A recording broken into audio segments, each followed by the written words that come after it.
welcome back again to my YouTube channel. Pupunta tayo ngayon doon sa sa garden. Yung nakaraan, nag-vlog kami. Ako lang pala yung nag-vlog kasi si Marvin, kausap sila Mama Aida noon, nasa likod kita noon. Ang topic ko noon about sa mga tourist visa. Tapos may nakita kami doon na garden na puro gulay. Malapit na kami. Tapos si Kuya Eugene nag-comment doon na meron din daw sila doon. Pwede daw kami mamitas ng mga gulay. Tapos ayun, may message ako ni Kuya doon sa sa Facebook ko. Ang lapit lang pala, be. Kala ko malayo-layo pa lalakadin natin. Ito na yun, di ba? Tapos ayun, dapat nung nakaraan pa kami, kaso nga may training ako ng gabi. Tapos pag walang training, si Marvin may pasok naman niya ng gabi.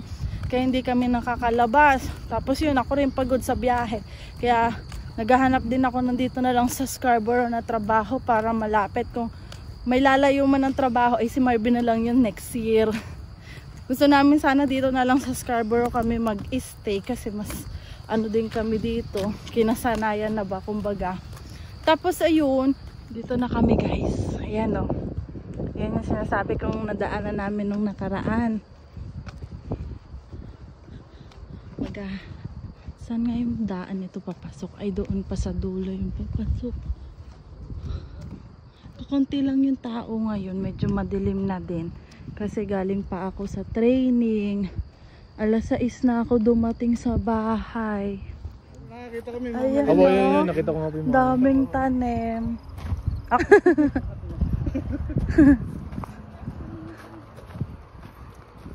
Ay, danger. Mamatay na malamig. Oo nga, namamatay na yung iba kasi malamig na. Patay na sunflower. Oh, namamatay na yung sunflower. Ay, mga kamatis. Ito pa siya, green pa. Ay, ito ba yun? Ang lalaki. Kamatis, dami. May sitaw. May sili din dito, oh.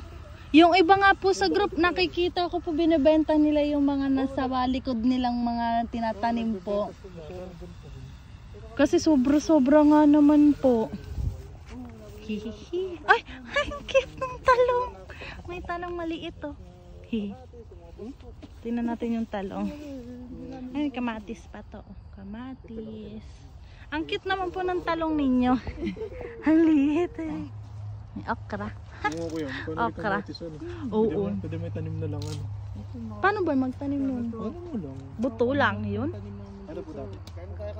Ampalaya. Ang cute, oh. Ito po ba iba-ibang lugar? Iba-ibang lugar po yung pwesto nito. May iba pa pong bukod dito. Oh, galing. Yan. Ampalaya. Ito yung sili dyan nakapwesto. Ito naman celery.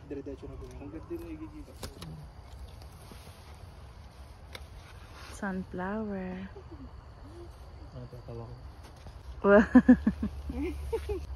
Ang layo po din pinagbilang ko nito kuya sa Christie Station pa. Dilig-dilig na. Isang beses lang po kayo magdilig kayo sa araw. Ano na pag weekend? Ay pag weekend na, isang beses na kayo magpunta. Ang galing, no, be? Ang dami. Ang cute ng talong. Parang kayote dito. Ito, oh, may din sila carrots. Kaso daw naunahan na sila ate ng mga rabbit. Ayan na. Iba-ibang may-ari nun, guys. Architect naman ako. Oh! Architect ka po. Guys, hindi na ako nakapag-update sa inyo kanina nung umuwi kami dito ni Marvin. Kasi bumaba kami, nakipag-istoryan kami kay Ate Andrea. Tapos nag-beer-beer sila ng konti, chikahan. Ayun, libangan. Sabi nga, mga minsan pala dapat bumababa kami para may kausap kami ni Marvin dito. Hindi yung kami lang lagi. Kami, minsan ay si Marvin busy, tapos ako tulog na lang, hintayin ko siya.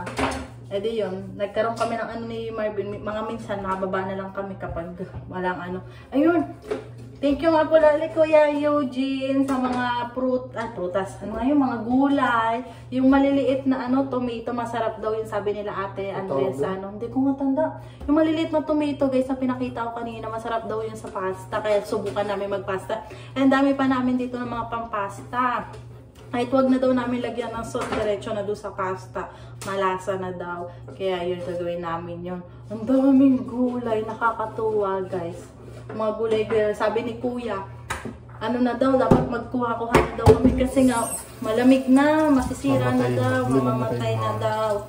Ay uli, sa April na uli, no, sa spring na uli sila makapag matagal.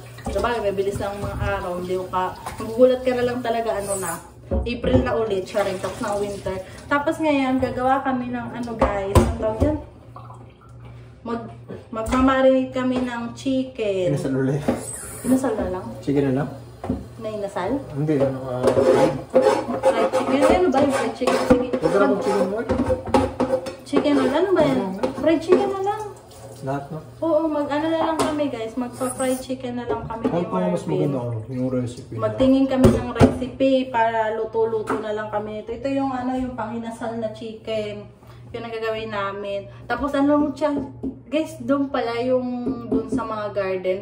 100 a year daw yung bahay nila kuya kasama na yung mga tubig. Sa city daw yun. City ng Toronto, babe? City ng Toronto daw yun nag-a-apply para makakuha ng pwesto.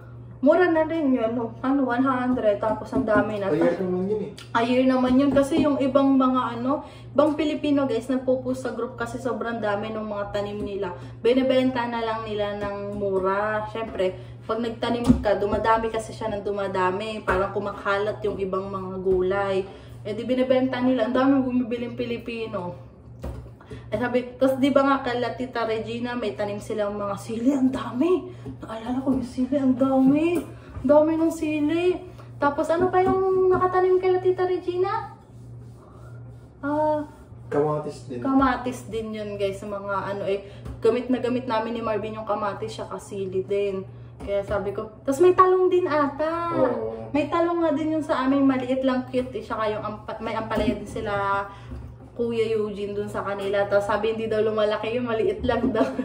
Kaya sabi ko, cute Tapos yung carrots nga, puro kagat-kagat na ng rabbit.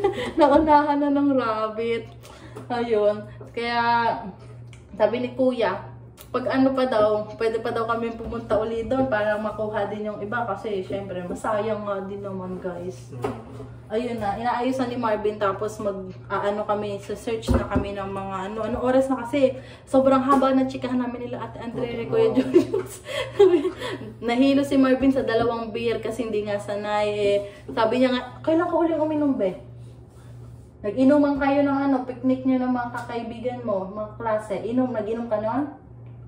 Hindi ka nag-inom noon? Yung picnic niyo? Kainan lang yun? Kainan lang kami nun. Kala ko nag-inom kayo. Kainan lang kami. Last year pa yung huling inom ni Marvin guys. Sobrang tagal na. Kilo na ako. Hindi naman. Ay, kay Kuya Chris. Ay, isang tagay lang ata kayo. 2 tagay lang dun sa yun. Yung Korean yun? Keneken? Tawag? Yung pang Korean na maliit guys. Ganun. Tsaka nag-uusap kami. Paano yung cellphone? Asin na tayo guys. Siyempre, frozen to. Kaya natin siya sa asin. Yan. Yun? Haluin natin sa asin. Hindi ko na magano, Marin. Dito mo ko. Kakain ka? Kumakain natin. Itlog. Tinapay tayo? Magtinapay tayo? Ano pala man? Itlog? Yun lang naman, Or tuyo? Gusto mo tuyo? Kunti lang, hati na tayo sa pinggan. Isang pinggan na lang tayo, ha? Tigas pa yun Tuyo? Saan ba galing? Princer, yung may lang sobrang nipis lang. Okay. Magtutuyo kami guys. Na nga, late na kami. 9 na. 9 na. Pero konti lang naman kakainin na para hindi naman mahirapan kami pagtulog. Monday na bukas. Kasi Martin, napainom kanina. 1 pa yung pasok niya. Ako naman alas 8. Kaya pala pumayog agad kanina. Hindi ko naman narinig na 1:00 pa pala siya. Tapos sabi niya hindi daw siya masasakit ulo. At pag-akit din, sumakit ulo ko. Ayun lang guys, magpapaalam na ako kasi mag-marinate na kami tapos magluluto pa kami nakakainin namin ni Marvin. Bye-bye! Don't forget to like and subscribe to my YouTube channel guys, saka yung Facebook page ko na Crystal Larita. Bye!